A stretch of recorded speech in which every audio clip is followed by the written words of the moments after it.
Kaya naman, yung mga pants, iba-ibang mga pants. Kasama na rin dito yung mga heat-tech niya, yung mga ganyan. Or yung kanya mga seto na pants. Yan siya. Nande. Malamig na kasi masyado dito guys sa Japan. Tapos tumagan to kasing vest. Mahirap siyang itupi kasi makapal siya masyado. Iba yung tela niya. Sinira mo na. Bye agad. Arigato. Ampaman. Yan, pinapakita niyo yung mga ampaman niya. Ampaman!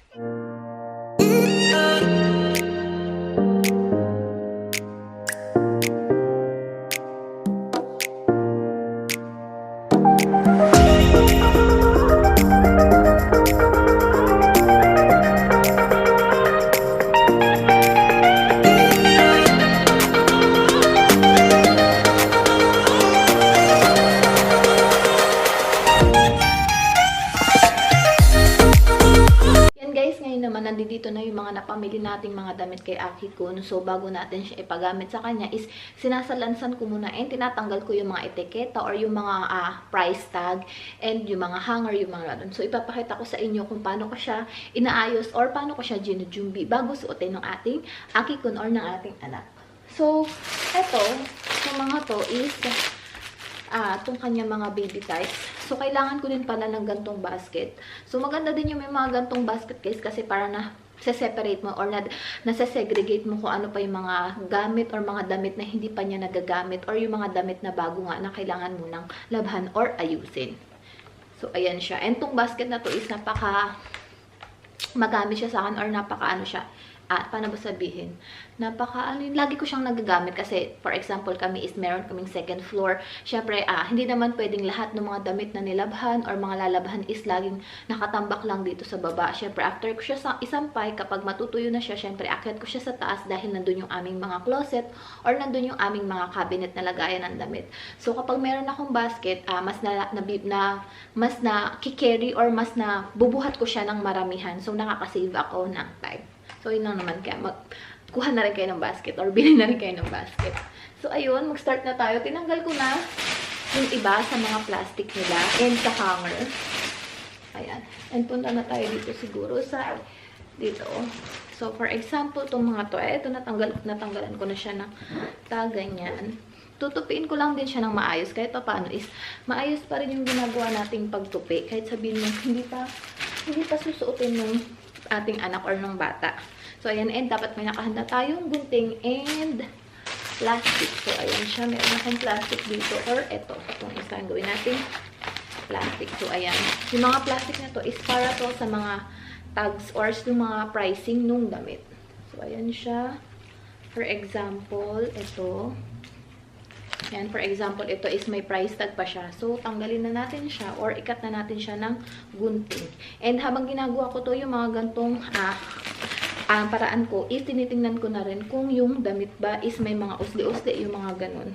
Pero itong mga to, bago ko tanggalan ng price tag is, finifit ko muna kay Aki-kun para if ever na pwede ko siyang ibalik or if ever na malaki sa kanya yung mga ganun, is pwede ko siyang ibalik. So, ayan siya. After mo tanggalin yung mga price tag, syempre, is sinalagay ko na siya dito sa aking basket. Para if after ko na maglagay dito sa basket, is iloload ko na siya, ilalabhan ko na siya sa ating washing. So, ayun siya. So, nakaseparate siya. Ayun siya. Alam natin yung mga price tag. And maganda din guys na kahit hindi nyo pa ipasusuot sa bata, yung mga damit na bago nyo nabibili, lalo dito sa Japan is lagi naman may mga hanger, yung mga damit ng bata, kahit maliliit yan, nakahanger yan, it's either nakahanger yan nung pang seto or nakahanger lang siya sa pinaka-upper na part ng damit, is maganda din siya na i-hanger mo or tupiin mo siya ng maayos. Kasi minsan, di ba, kapag parang krinampled mo lang siya na parang katulad lang ng papel or tinambak mo lang siya na parang sunumama yung mga ganun, diba? Is sayang yung damit. Kumbaga is may part na nagugusot na siya. For example, ayan. Ayan, tinatanggal ko na yan. And maganda din yung mga ganitong ways. Kasi at least, diba? kapag binibigyan mo siya ng oras or nilalaanan mo siya ng oras, natanggalin mo yung mga tag niya, is mas makikita mo kung natanggal mo ba ng maayos yung tag. Minsan kasi guys, tawag nito, minsan natanggal mo siya, nakat mo yung iba, pero hindi mo siya nakat ng buo. Parang gano'n. Katulad niyan, tanggalin na natin sila. Tanggalin na natin sila lahat. Naman sa mga paper bag or mga plastic na pinaglagyan ng damit kapag binili natin. Ang ginagawa ko is tinitiklop ko din siya ng maayos para magamit ko pa siya sa ibang bagay. For example, pero hindi pwede ito gamitin na pang tapon sa basura guys. For example, is may mga bibit-bitin ako na marami. Yan, kumuha ko ng mga plastic. For example, is may alis kami. Bago ko siya ilagay sa bag is, nilalagay ko pa ulit siya sa mga ganong plastic. So, para siyang nagsiserve as organizer.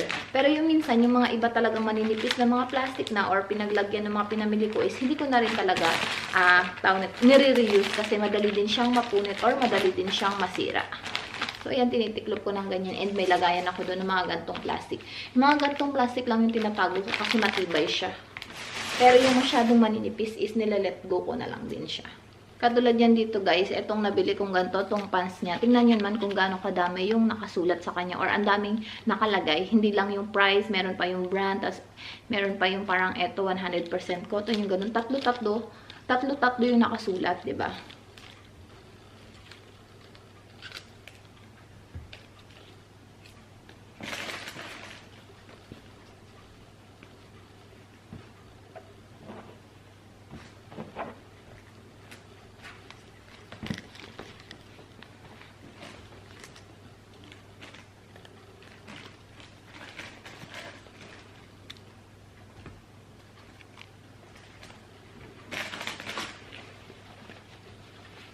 So, yan na guys yung mga gamit ni Aki. Akit na natin sa taas.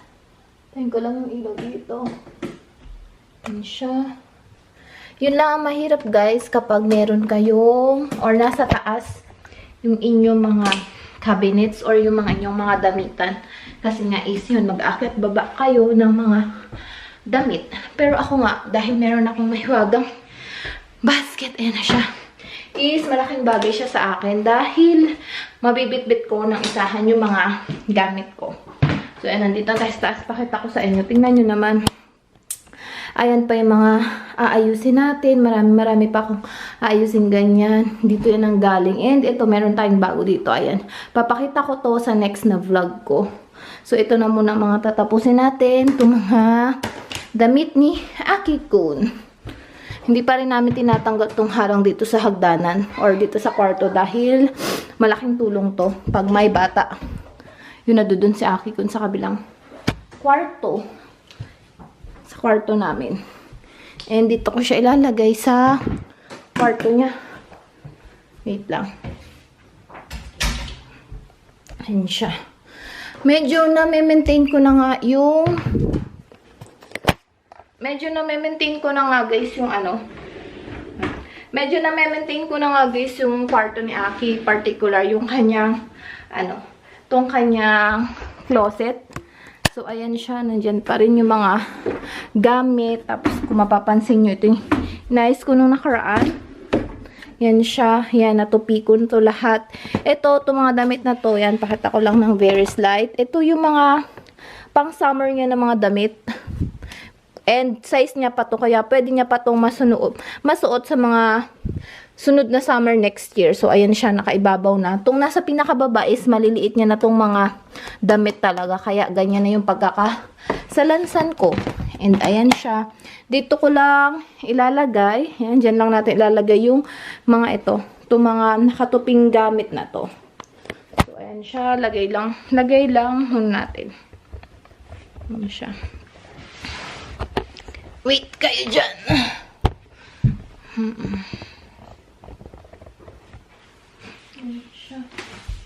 Isasalansan ko na lang siguro siya ng very maayos para yan siya. Oh. Yung iba, siguro yung ibang mga damit, ay nandiyan siya. Yun ang disaster ko. Mag-hi ka muna sa guys. Yung mga ibang mga damit, for example, itong mga white, ay, maitay. Itong mga white is siguro i-hanger ko. For example, yung mga ganito, i-hanger ko na lang siya. Kasi tawag nito, para hindi na siya magusot. Oh, mama, si May. Nani? Hanger ko siya. Hindi pala yan. Yung mga mahirap tiklupin. Ayun yung mga ihahanger ko. For example, yung mga gantong mga vest. Yan, yung mga gantong mga vest. I-hanger natin siya para maganda. Maganda siya tingnan or mas madali siyang makuha dito sa may kwarto. At the same time, hindi siya kakain ng space. Tapos yung mga hindi masyadong ginagamit ni Aki, nilalagay ko sa ilalim ng drawer. Lagay natin. Wait lang. Siya. And meron din akong mga extrang hanger dito. Naglalagay ako ng extrang hanger dito sa closet ni Aki para in case na may mga sobrang mga damit or may gusto akong i-hanger, hindi na ako bababa para kumuha pa ng mga hanger. So, ayan siya. Walang tayo. Yung mga ganito, i-hanger natin. Nande? Malamig na kasi masyado dito guys sa Japan. Tapos tumagan to kasing vest. Mahirap siyang itupi kasi makapal siya masyado. Iba yung tela niya. Sinira mo na. Kaya ka pala tumatawa. Ayan o. Diba mas maganda siya pag nakahanger. Tsaka mas makikita ko siya. Unlike nung itutupi ko siya. And ito kasi is mga pang siya eh. Pang sapa. Pang ba yun? Layering na lang. Parang gano'n. No. Tapos, yung mga, for example, yung mga seto. For example, yung mga pang taas, yung pang may set siya na, kunyari, for example, yung mga ganito, taas, tapos may kaset din siya na baba. Ganyan, hindi pala ito. Yung baba niya, yung ganyan. Hindi ko na hinihiwalay yung set niya. Kunyari, pinagsasama ko na yung pantaas tsaka pambaba. Pero pag originally talaga, yung ginagawa ko dito sa aking closet is, or sa closet ni Aki, is nakahiwalay yung mga pants sa pantaas, diba? Para mas madali siyang, hanapin. Pero kapag nga ito nga mga pair na, or mga set na, hindi ko na hinihiwalay kasi pag sinusuot ko naman kay Aki, set ko siya sinusuot. Tumatawa siya. No. So, magtiklop muna tayo and ipapasok, isasalansan ko ulit siya sa loob ng ating drawer. Hi ka muna sa guys. Kakulit niya, gising pa yan. Bye agad. Arigato. Ampaman. Pinapakita niya yung mga ampaman niya. Ampaman. Show them your ampaman. No? Papayabang siya ng mga pwede niyan laruin. So, magtitiklop muna ako habang naglalaro siya. Natapos ko na guys, mga tinitiklop ko. So, pakita ko sa inyo kung paano ko siya ni-rearrange. So, kung makikita nyo, itong mga ganito nga, katulad sinabi ko, pag masyado na siyang makakapal ng mga jackets, lalo dito sa Japan is nag-winter or nag-yellow, hindi maiwasan talaga na magsuot kami ng mga ganito pag lumalabas, ang tinatawag nilang jamba. So, itong mga ganito is medyo nahihirapan ako magtiklop. Kaya ang ginagawa ko is hinahanger ko na lang siya. Ganyan, ina-arrange ko siya pa. For example, itong mga vest, mga ganyan, mga jackets. So, ganyan, hinahanger ko na lang siya. Kung tutusin, malaki pa naman yung space ni Aki-kun for sa kanyang mga damit. Ayan, isang ganyan pa. Pero kasi ayoko ding i-hanger lahat. Kasi masyadong masakit siya sa mata tingnan. Tapos, kung makita nyo sa taas, nadudun yung kanyang mga laruan, diba? Yung mga, yan pa, box pa ng kanyang mga laruan. Dito ko na rin yan sinama sa kanyang closet dahil gamit naman niya yan. Hinarangan ko na lang ng cortina. Yan. Tapos, ang lagi ko lang talagang ina-arrange yung mga gamit niya pang alis at saka yung mga gamit niya pang bahay. Pero half-half kasi yung mga gamit ni Aki. Meron dito sa taas and meron sa baba. Siyempre, pag bata, diba, madaling magpalit ng damit or palaging nagpapalit, ng damit. Siyempre, pag nadudumihan. So, ayan. Ito na yung na-arrange ko. Ganito ko mag-arrange, guys, nung gamit ni Aki sa pinakataas na part, yung kanya mga pangbahay or yung mga pang casual wear lang niya. So, ayan, dito sa taas na part, kung makikita nyo, marami pa siyang space. Ayan. Hindi kasi ako masyadong bumibili ng mga pang winter. Tapos, dito naman sa babang part is yung kanyang mga pang taas din. Ayan, na pang alis naman tong mga to. Ayan siya. Meron din siyang ilang peraso mga polo. Ayan siya. As ayan siya. Hindi ako nag-arrange na sabihin ng bicolor. Basta ayan na siya. Basta alam ko ito, mga pang-alis siya. Tapos, sa sunod na layer is, ayan naman, yung mga pants, iba-ibang mga pants. Kasama na rin dito yung mga heat-tech niya, yung mga ganyan. Or yung kanya mga seto na pants, yan siya. And sa pinakababang side is, ito yung mga gamit na hindi niya masyadong ginagamit or ayaw niya masyadong suotin. For example, to kasi para siyang one piece or isang buo. Ayaw niyang naaano siya, nahahassle siya suotin. Pero ina-arrange ko pa rin dyan kasi if ever na sobrang malamig, kailangan talaga is naka-cover yung buong katawan and yung ilan sa mga extra niyang underwear. So, ayan.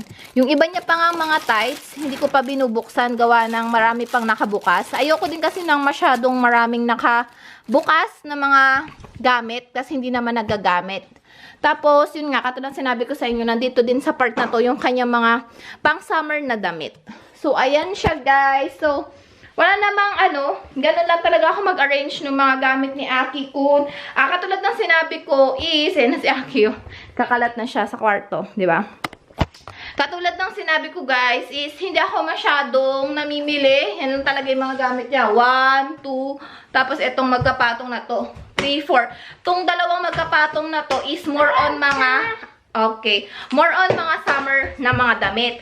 Mas namimili ako ng mga summer na damit ni Aki Kun kasi na-hands down ko siya. Or, wait lang, may pinapagawa siya. Na-hands down ko siya or napapamigay ko siya sa mga kamag-anak namin sa Pilipinas. Kasi, di ba, nag-summer sa Pilipinas, hindi naman nag-winter doon. Kaya hindi ako nanghihinayang. Anak. Kaya hindi ako, ilalagay ko. Kaya hindi ako nanghinayang, guys, na bumili masyado ng mga summer dress kasi nga, napapamigay siya or may gagamit sa Pilipinas. Unlike ng mga pang-winter, hindi kasi nag-winter sa Pilipinas. So, sayang pag masyado siyang maraming damit pang winter. At the same time, pang winter kasi is, hindi naman tayo masyadong lumalabas gawa ng malamig. So, yung mga damit namin is more on mga pambahay lang. Lalo ni Aki Kun and mga more on pang-inner. So, ayun, bye-bye ka lang sa guys. Lalaro siya, guys.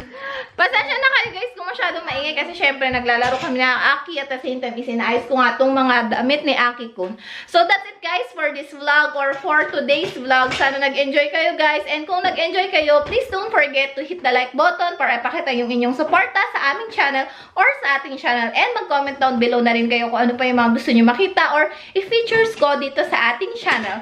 And i-share na rin sa inyong social media account and mga kaibigan. So, that's it, guys. Maraming salamat. And Oyasumi for now. Inabutan na ako ng gabi. Around magte 10 PM na. Ngayon pa lang ako natapos. So, that's it, guys. Bye! I hope na makita ko kaya sa susunod ko pang vlogs. Bye!